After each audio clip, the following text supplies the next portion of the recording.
A former president of the Nigerian Bar Association, Chief Wole Olanipekun, SAN, who turned 70, bears his mind on the state of the nation during an interview. And he's being asked that, what are your thoughts on the state of the nation, particularly the separatist agitation in the southeast and the southwest? What do you think the best solution should be? This question is so profound and it touches on the very essence of our nationhood. To me, what should be done is that we should be sincere and honest with ourselves. I am an Anglican, and in those days in the Anglican church, we say we have repented from our sins. We have left undone what we ought to have done, and we have done what we ought not to have done. There is no truth in us. Forgive us, O Lord. It applies to us in this country. We have left undone, and we are still leaving undone what we ought to have done, and we are doing what we ought not to have done. With very simple honesty of intention, Nigeria is marriageable if we want to make it work. But are they ready to make it work? I saw the good old days. I am in the twilight of my life, and I have benefited from Nigeria despite the tribes and tongues that differ.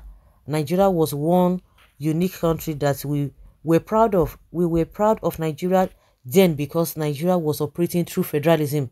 As a young man, we believed in the late Chief Obafemi Awolowo, and there is no pretense about this. We believed in a government of the Western region that was not a failure and catered for our security, welfare, health, education, and so on. We believe in a government of the Western region that tolerated opposition, NCNC, which is National Council of Nigeria and the Cameroons. The NCNC was virtually on a par with the Action Group, but the Action Group would still have the upper hand. We saw a government that offered us free education when we were young. Once you were 3 or 4 years old, your parents would take you to school and they would say, go to Awolowo school. All that the parents needed to do was to buy school uniform, and in fact, in some schools, they were even giving people free puppies, free uniforms. We grew up under a region that we believed that the sky was not the limit, where we were spoon-fed to appreciate that we were not inferior to anybody. We were raised under a region whereby the federal government did not come to interrupt its progress in education and provision of infrastructure. First television station in Africa, everything was smooth. A government that made us believe in ourselves, in our future, giving us the key to a prosperous future. And the federal government then was not domineering because there was a constitution with a concurrent legislative list that enabled Awolowo do everything he did. In the concurrent legislative list of those days, the regional governments could procure arms and ammunition. We are not talking of military hardware to enable them to defend their citizens and territories. It is unlike now when we have the Amotekun that governors cannot procure any military hardware for. The regional government could handle arms and ammunition, bankruptcy and insolvency, census, chemical services, commercial and industrial monopolies, fingerprints and higher education, which was why the Western region was able to put in place the best university in Africa, south of the Sahara. And unfortunately, these are the things that these old people enjoy, but they don't want the same thing to happen to the younger ones. And they will tell you, oh, go and join politics, go and join this. They enjoyed all of these things, but now for them to replicate the whole thing, that is where the problem lies. To replicate it, is that not wickedness? Now they will not tell you, Nigeria has favored me, Nigeria has done this, Nigeria has done that. Well, we know what to do, but we don't want to do it. The National Assembly says it wants to amend the constitution, but what is the source of that constitution they want to amend? Who were the authors?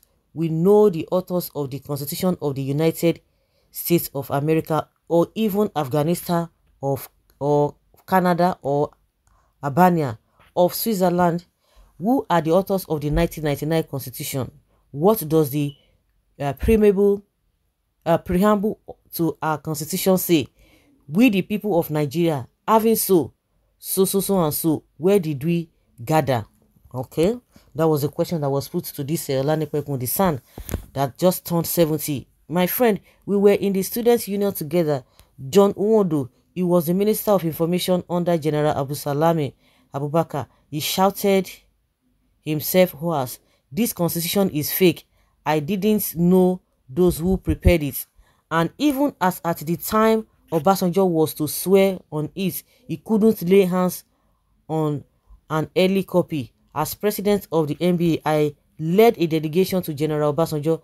I've been calling him General Obasanjo deliberately, and we were in a conference hall with Chief Kanu Agabi, his attorney general, a fantastic gentleman. And we told Obasanjo, this constitution will not lead us anywhere. Let us do something about it quickly. He didn't take it kindly to it, but today is one of those saying Nigeria has to be restructured.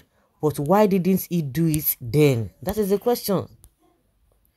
Why didn't he do it then? Unfortunately, they always feel on top of the world. They don't even listen to anybody. But now, when they fail to do what they needed to do, they will now want to come and tell others to do what they want to do.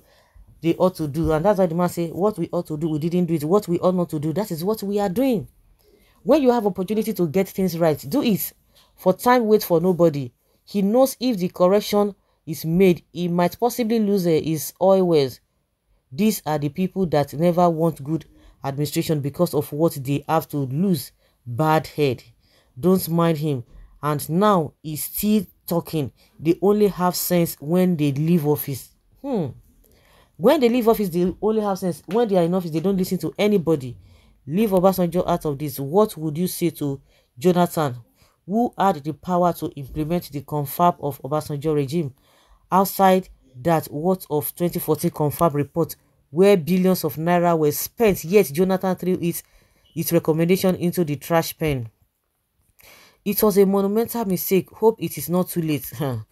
Okay. The 1999 constitution was amended by the military, his own colleagues, to benefit the retired generals, and he happens to fall in that class. So how he go do? He not go fit do anything now. Obasanjo appears to be indifferent to the plight of those Yoruba in Nigeria's configuration, when and who their messiah would be. Time would tell. Then let us restructure Nigeria now. Obasanjo was the first president who has done his best for the country. Let others try too. If the northern that brought him to power, so I'm not surprised to hear this Yoruba nation. Nigerians never ready to take the bull by the horn. Quote me right, sir. Obasanjo is the one who spoiled Yoruba. He has many opportunities.